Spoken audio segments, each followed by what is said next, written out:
Sago everyone, I am making a part 1 video of how to make old Iroquois style moccasins. So this video is to help if you're just learning how to make moccasins, and also the workshop that I have hosted. This is to help you guys to keep going. This is a video you guys can use for reference to make, to help refresh your memory from, to make moccasins in the future, some more ones. So we're first gonna start off. So this is the top sole and this is the bottom sole. So I'm gonna say this is the good side. As you can tell, I picked this side because there's not a lot of imperfections. A good thing to do when you're looking at getting a good piece of leather is to look and make sure that you can use as much of the leather as you can without, you know, a lot of bullet holes, a lot of, you know, scuffs and scrapes on the outside layer. So this is the side I labeled as my kind of the rough side, I'll call it. So as you can see my pencil mark going around. I've made a mistake here, and so that's fine. No one's gonna see this side. So to start off, we are going to take both of our top sole and the bottom, or the top part and the bottom sole, and we're going to put the rough side outwards. So we're going to actually sew this inside out. So when we flip them in, flip them right side out, the good side will be on the outside. So I started a piece already, but I'll show you guys how to get started. So you're going to line these up as straight to the center point as you can. And what you'll do is you'll start on this side, or at the top part, I mean, and you'll start to sew along the side. And what I like to do is stop about, we'll say the tip of the heel, just because you might have some excess of the top sole. So if you give yourself some space, you can kind of plan out when you can trim some excess. You don't want to do that too soon. So as you can see here, as we started in the moccasin making workshop, I was able to sew on one of the sides. So I'll turn that inside out just so you guys can see. So see, this is the good side out. So as you can tell, very nice and tight stitching, since we are hand stitching. This is the type of stitch I use. I do like the loop stitch. Try to get as close as you can, but still leaving enough space. So I try to leave like maybe like less than 1/4 inch. And you want to gather enough leather in each of your stitch so that when you turn it right side out, none of your hide is sticking out, or it's not going to come apart easily. So something to keep in mind. So what I will be doing now is starting at the top and going to the bottom, and I will meet you guys back here. And so for the first part of the video, we'll be sewing this together, and then I'll teach you guys how to measure out your heel part, and then we will reconnect for part 2. A few things I did want to talk about. So if you're new to these videos, I got all of my materials at Ear Crafts. I even got the hide. They have children's moccasin making patterns there. So these are the old Iroquois style. They have like a new Iroquois style that includes beaded vamps. You can also do high tops, all kind of different styles, but using the same techniques. Another thing that's great is these two thimbles that go on your finger, just to help the needle because it is sharp. I don't know if you guys can see, my thumb is a little bit cut out from the needle. So just something to be aware if you have, you know, your kids are wanting to sew their own moccasins together, just be aware that the needle is sharp. Another great tip to use, something my grandmother did, especially if she was, you know, trying to make a pair really fast or making a few pairs actually, which she would tape the tips of her fingers so that one, it could grip the needle better, and two, it would, you know, save her fingers from getting all cut up. The other thing you want to use is sinew, which is this thread. It has a waxy substance to it. It's really, really strong. You know, it's what we use to make sure that the moccasin doesn't fall apart and will hold up together. So also be aware too, your fingers will be a little bit sticky. It'll have a weird feeling to them after. You just need to wash your hands and it'll come right off. For the leather, we are using deer splints. So it's a little bit thinner than regular leather. It's great if you're just learning how to make a pair of moccasins. It's not as thick as you know, some of the regular hides that you can find at ear crafts, or you know, if you get it from somewhere else. I think that is all. I'm trying to think if I have anything else I need to mention to you guys. If not, I will be sure to let you guys know, but I will get ready and continue to sew on this side, and then I'll meet you guys at the end here and show you guys how to get the heel done.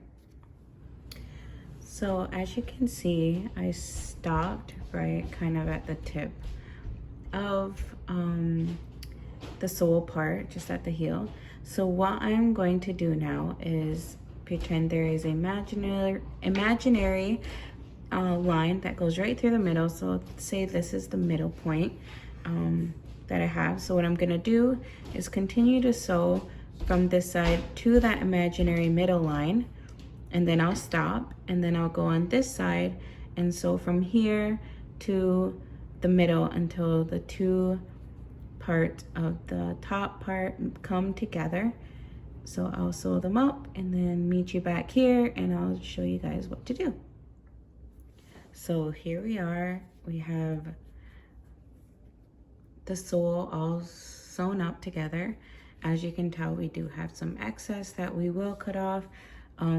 So when you are sewing around the heel, it gets really easy. So I did this side, as you can tell, it's a little bit more kind of frumpy looking. That's because I spaced it out too far, so you see how it kind of bulged up. And this side, I sewn it more together, more tight, close.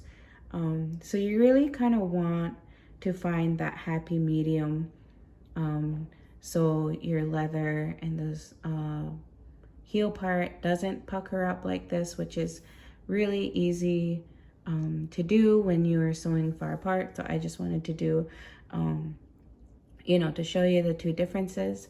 Another question that was asked during the workshop is if you can wash them. So the other thing, so say you finish your pair and your son, your daughter, or, you know, whoever you're gifting them to, and they're a little bit too tight. Leather does stretch, and it stretches even more when it's wet. So if, say you ran them under warm water and then put them on their feet, it will stretch. You're not going to be able to, you know, let the shoes grow with them as their feet get bigger, but I could say you can easily get maybe like half an inch more, you know, if you wet them and you start stretching them, because leather does stretch. With that being said, especially if the the moccasins fit good on their feet, you don't really want to wash them, because then they're gonna stretch out and you know, it'll be too big on their feet. Especially with moccasins, you want it, you know, right on their feet. You don't want, you know, actual wiggle room or anything. It's good whenever they fit snug on their feet. So say they're outside, they're running around and they happen to step in a mud puddle or they get dirt on them, let whatever is on them dry and then just kind of scrape it off. That's the best way to do that. Okay, so now we are going to get ready for the heel part. So as you can tell, it lines up, and what you're going to do is just cut straight across here, you know, get them both together and line them up pretty good, like so. It's really common for the top part to be a little bit more, especially, you know, you won't ever get your pattern perfect every single time just because you're tracing it and then cutting it. So there's gonna be, you know, a little bit more here, a little bit more there. It's easily adjustable. So what you'll do is cut straight across here. Okay, so I am just going to get my scissors, and sorry if this goes out of focus. I'm trying to cut it straight across.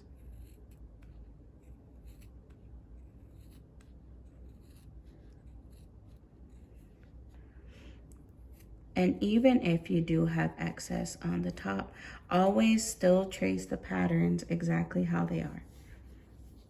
Okay, so now we are going to do the same stitching along the top.